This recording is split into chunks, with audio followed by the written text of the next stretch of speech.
Hello and welcome back to the MSBaithak podcast. I'm your host Didi, and joining me today once again is my friend and your co-host Vedant. On this episode, we'll be talking about the F1 Austrian GP. So let's grab some chai, take our seats, ready our opinions, and dive right into the conversation. The Red Bull Ring never stops to fascinate and produce one of the best races of the season, and it does so consistently. Last year we had the battle between Lando Norris and Lewis Hamilton for over 20 laps. Last year we had George Russell and Fernando Alonso going at it, and this year once again we had everyone getting in on the action, especially the time in the middle of the race when we had five cars going into turn three at the same time, and that was just phenomenal to see. I think that's the best bit of racing we've seen all season so far. Obviously, I missed out on Silverstone, but I think Austrian GP will be one of the top races of this season, regardless of anything else. What were your thoughts, Vedant, Yeah, well, on this hi race? Divya, how are you? But yeah, absolutely. I mean, two back-to-back weekends, brilliant racing, heartbreak for some, delight for others. But the real nature of these 2022 cars, the new regulations coming alive, and we see that in the battle at Silverstone for P3, and then again the battle last week in Austria for P whatever 5 6 7. I don't remember the positions, but that was absolutely brilliant. And I mean the way Kevin Magnussen and Mick Schumacher, Alonso, and everybody was involved in that battle for few laps was incredible. And I've said this before. I've said it I said it last season. I never really liked Red Bull Ring because it was a very, let's say, normal track, straightforward track when you look at it on paper, in a 2D model basically. But yeah, now that I have been following Formula One for a few years now, like properly following it, obsessively following it, I absolutely love this place. And I think that's what Martin Brundle said at the beginning of the weekend. He said at first it doesn't look that daunting, but most of the corners that you take in during the Austrian GP are blind. So mad respect for all the drivers who are going 300 miles an hour into turn one and then again turn three and whatnot. Uh, but again, this was a two-stop race, and I believe that is another reason why this was so much more entertaining than anything else. But let's talk about Ferrari. What a roller coaster weekend for them. Obviously Leclerc, thankfully holding on to the win as Ferrari continue to face technical woes, and this was a big one, a big one. The engine just blew up behind Carlos Sainz, and that is something we don't want to see ever for anyone, not just for Ferrari. But and potentially Ferrari lost out on a 1-2 win, and Charles only came away with 5 more points than Max Verstappen at the end of the weekend. So not a huge dent into Max Verstappen's lead in the championship either. Uh, One great takeaway for Ferrari, though, it was better on the tires. I don't know why. I know there's analysis out there. I haven't had the chance to read it yet, but from just looking at it, it seems that Ferrari didn't exactly have the pace to challenge on Saturday. Obviously, Charles and Carlos were going at it, and that allowed Max to get away quite easily at the beginning. But on Sunday, when the temperatures were a bit lower, it was a bit colder. It had rained in the morning, and it seemed that helped Ferrari, with the tire degradation and allowed Charles to really push throughout. But Red Bull didn't make it easy. Red Bull always tried to undercut Ferrari and see if they could come up with something. And Charles had to overtake Max 3 times, not just once, 3 times on track to come home with the win. But I hope,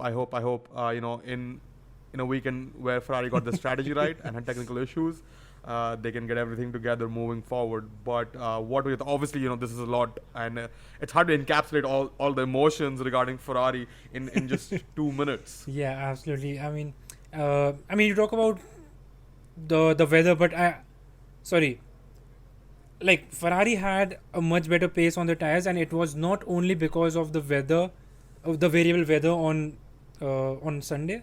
The weather was different than Saturday, because Charles Leclerc said that had he pushed Max Verstappen in the sprint, the Red Bull would have shown its true colors, and started to degrade on those medium tires faster, and Charles Leclerc could have taken that position as well. So taking that one extra point over Max Verstappen in the sprint, and Why didn't he? yeah, I don't know.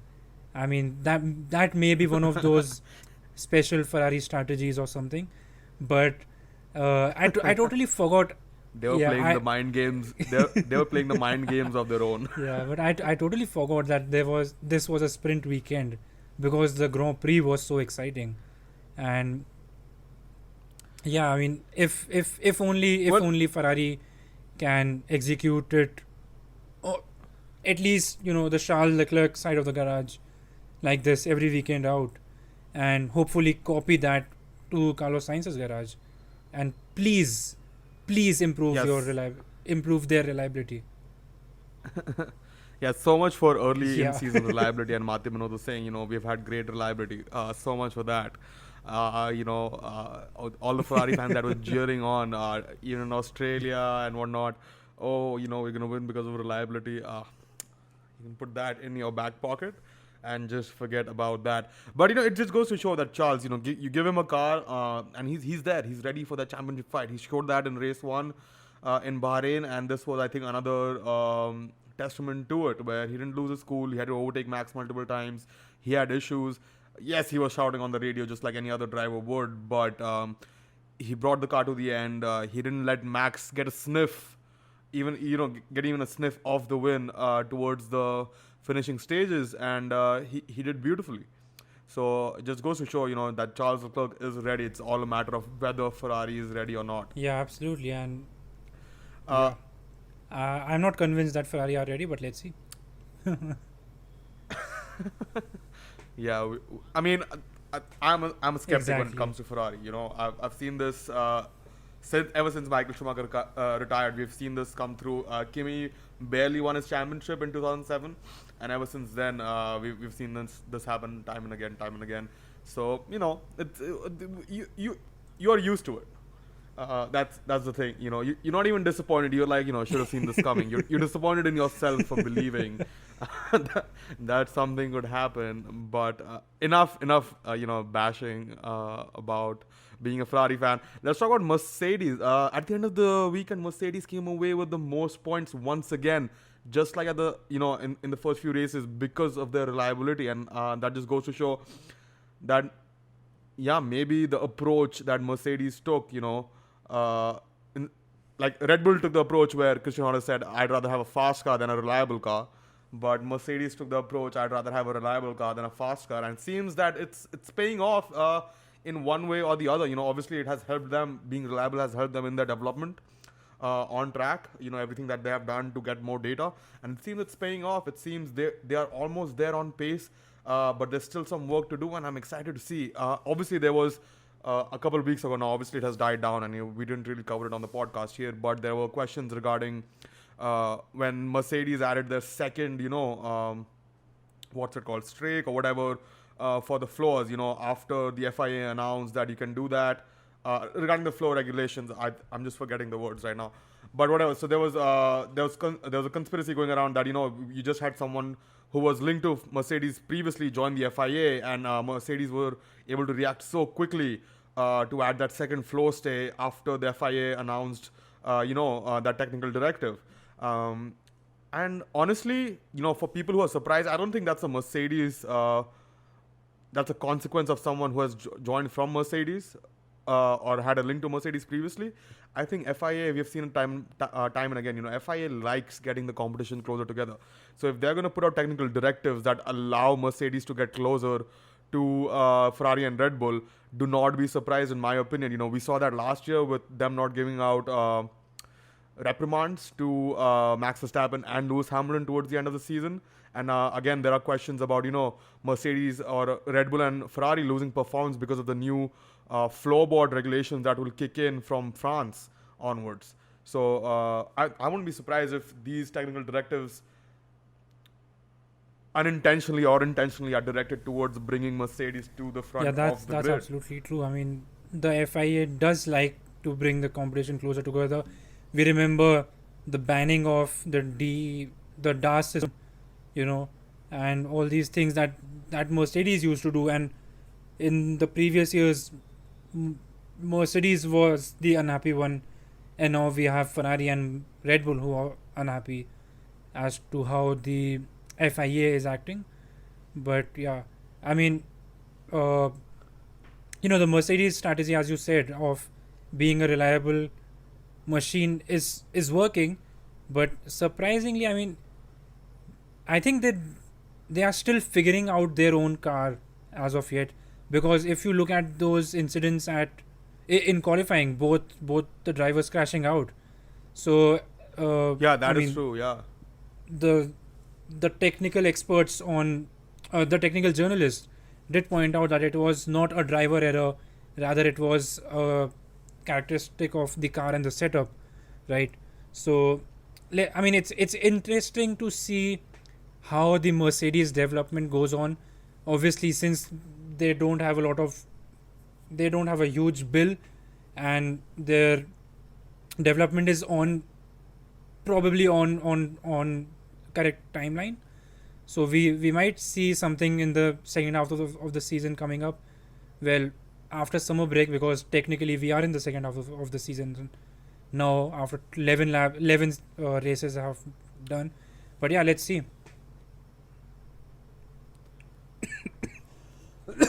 Yeah, absolutely. And the top three were obviously allowed to keep their podium places after a Parc Ferme rule breach. FIA apparently had told the teams that this was not allowed, then they had to take care of it.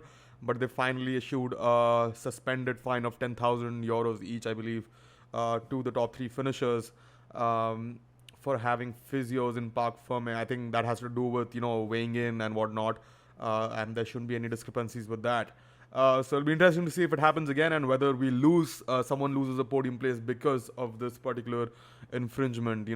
But one thing in the weekend was that Pirelli got their tire strategy really wrong. Uh, and that is always fun to see. When Pirelli goes up there and tells we know what we're doing, and then this happens, and I'm like, clearly we know what we're doing.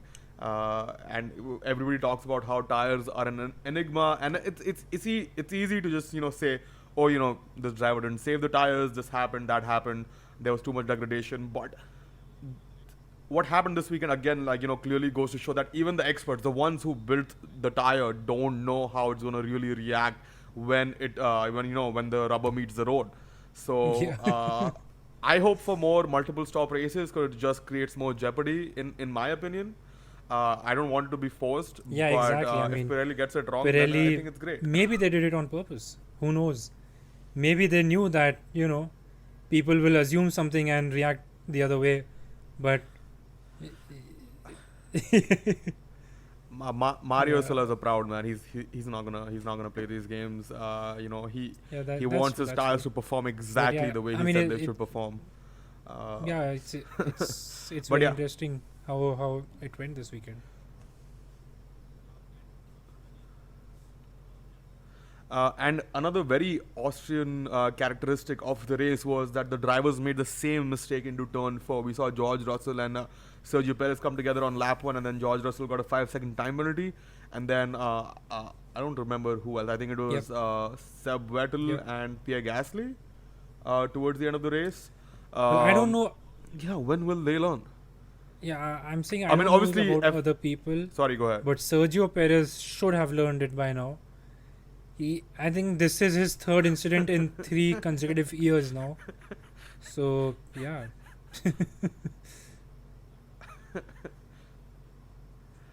Yeah, I mean, obviously, FIA issued a directive on how to go racing on the outside and whatnot.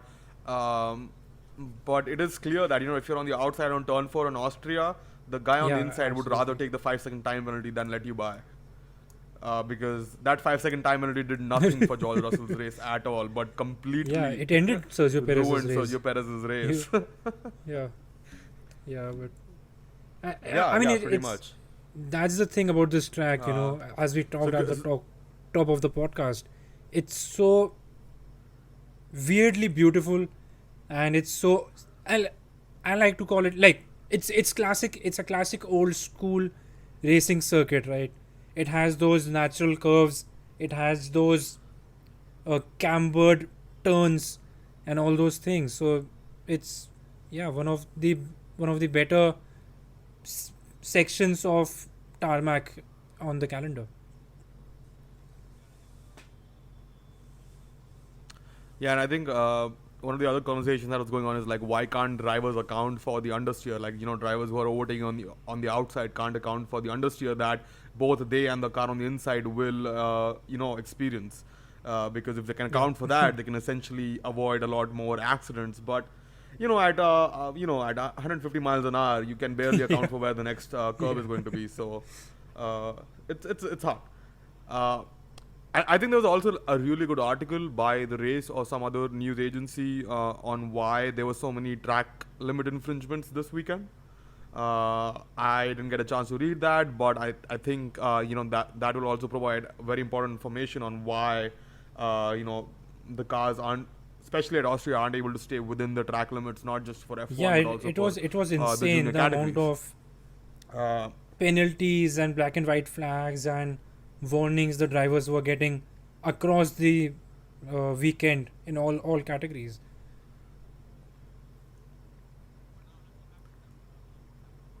Absolutely. But now let's come back to F1 and what happened on track this weekend.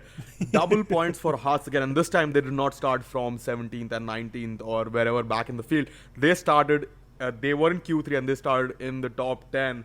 And what a day for Haas. Obviously Mick Schumacher outscoring his teammate Kevin Magnussen. He was pretty upset after the sprint race that Kevin Magnussen did not help him when he was struggling with Lewis Hamilton chasing him. But overall, I think that was a big dub for both the Haas drivers and the team itself. But on the other hand, it seems that AlphaTauri and Alfa Romeo, um, especially Alfa Romeo, who had a pace advantage at the start of the season compared to the rest of the midfield teams, they don't seem to be on the pace in the dry conditions anymore. We saw Zhou Guanyu do really well in Canada and Silverstone over the 2 weekends. But in the dry, neither him nor Valtteri Bottas were anywhere near the pace.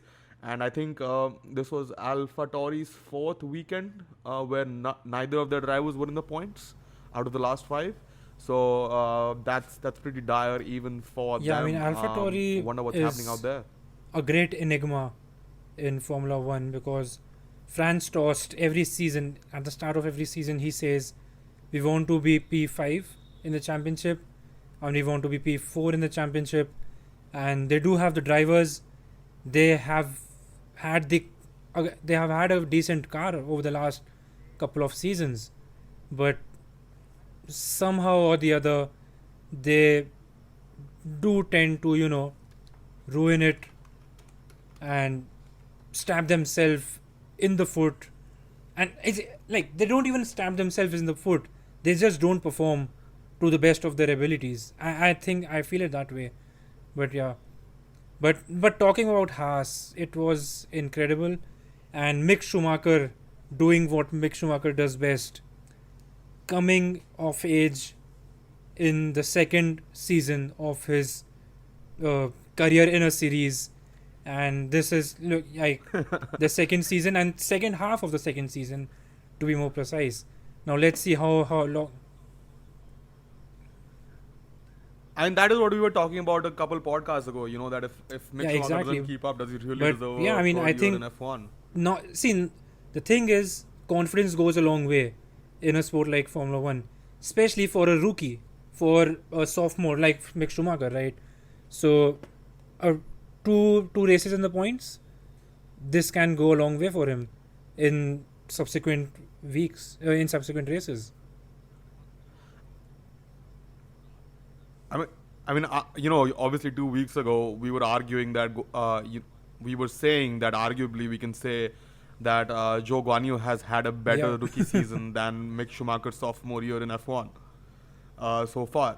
But looking at what has happened so far, you can say, all right, they're on par. But essentially, after the last 2 weekends, you could also argue that Mick has bought Yeah, himself absolutely. I another mean, year in that Haas see, team Mick in Schumacher F1.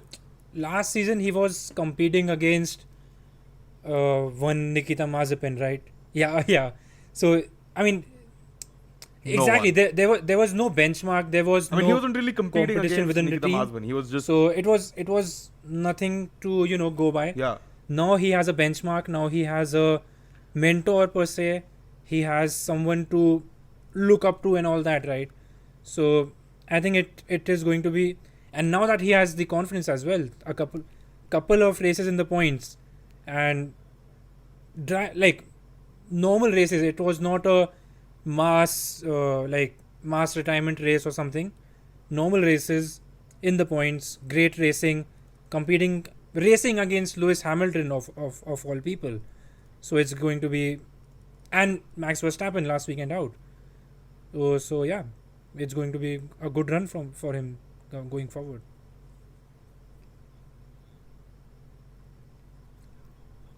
Absolutely, and I don't know like where this is coming from, but like people are saying that he is in his Yeah. villain phase, and I'm like, he's just being the F1 driver he was always supposed to be. He was just being too nice before, like. But whatever. Moving on to our last point, Daniel Ricciardo put out a statement saying this morning that he will stay with McLaren. And also, Michael Masi left FIA. But the biggest news breaking for McLaren Racing was that Alex Palou will be joining them. Now, they did not specify that Alex Palou will be joining as an IndyCar driver or where exactly he'll be driving, but he will be joining the McLaren racing family. Also, McLaren has made a habit of staying in the news every day, and that is Colton Herta tested with McLaren on Monday and Tuesday. There's a lot happening for McLaren, but we have to talk about Alex Palou. Um, Obviously, right now, obviously CGR teams, Chip Ganassi Racing put out a tweet saying, uh, they have signed Alex Palou to 2023. Alex Palou said no.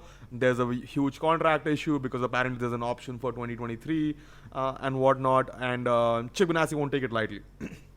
Zach Brown poached Yeah. Felix Rosenquist from Chip Ganassi a year or two ago, and now he just poached arguably their biggest asset for the years to come.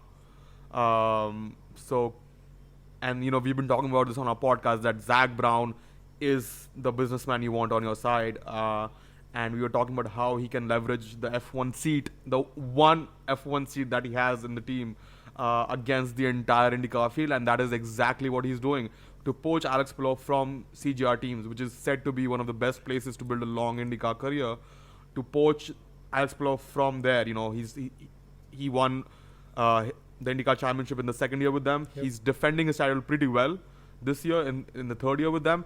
To poach him from there wouldn't have been an easy task. Obviously, there is guaranteed seat time with that signing, but it'll be interesting to see how all of it is going to play out.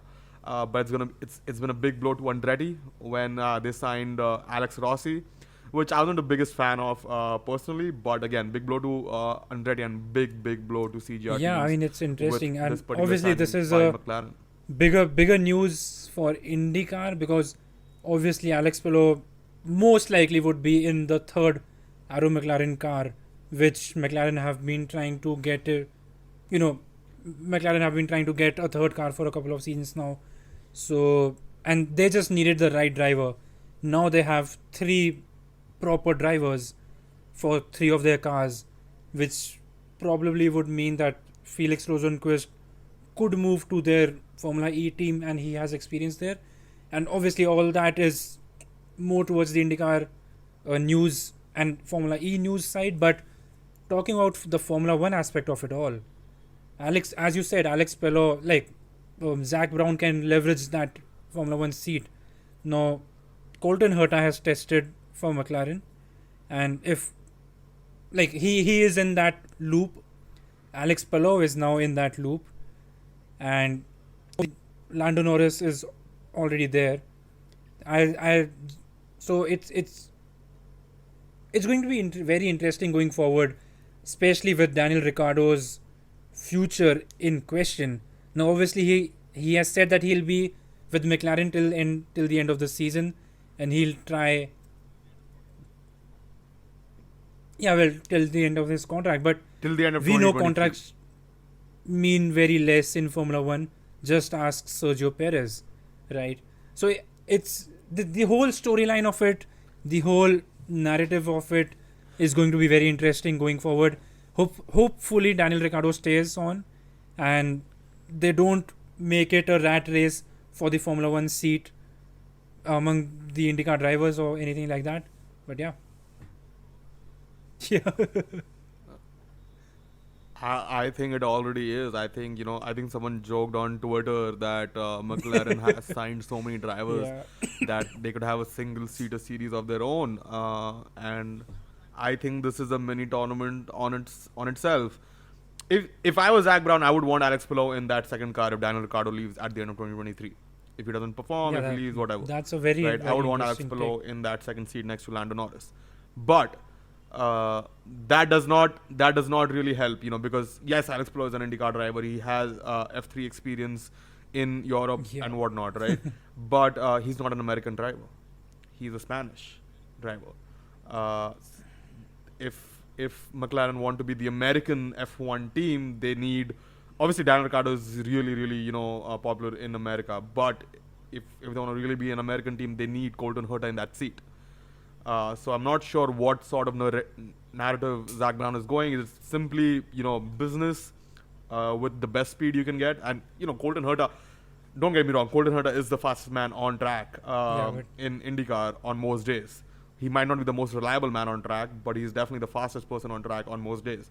But from a title contention point, he might not be the best opportunity, in my opinion, when compared to someone like Alex Palou, who just won the IndyCar title and has been performing very well, even while defending his title. So, and then there are other options alongside both of them. So it'll be interesting to see that the narrative that McLaren builds around itself and how it manages all of these superstar and don't youngster forget drivers the that it rumor has signed that now. has just In a way- in developed one way or the over other. the Austrian GB weekend that Oscar Piastri might join McLaren in 2023. So it's all going about right now for McLaren. Yeah, exactly.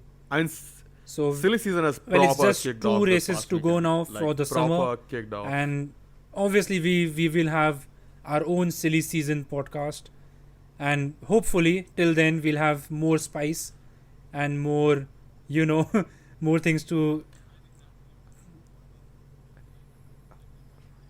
Yeah, I think that silly season podcast will be Yeah. like we've Yeah. had speculation last year, and then we had speculation last year at the beginning of last year when things happened at Ferrari and McLaren, and like this will just be like wild with just McLaren. You don't even need another Well, team. it's You going just to need be you fun. just need to talk about McLaren, what And- they are doing. But anyway, thank you. No, I mean, yeah, I was just saying that sorry, sorry. Before I cut you off, watching Zach Brown go about his business, and just it has become in like one of the more interesting parts of the politics of Formula 1.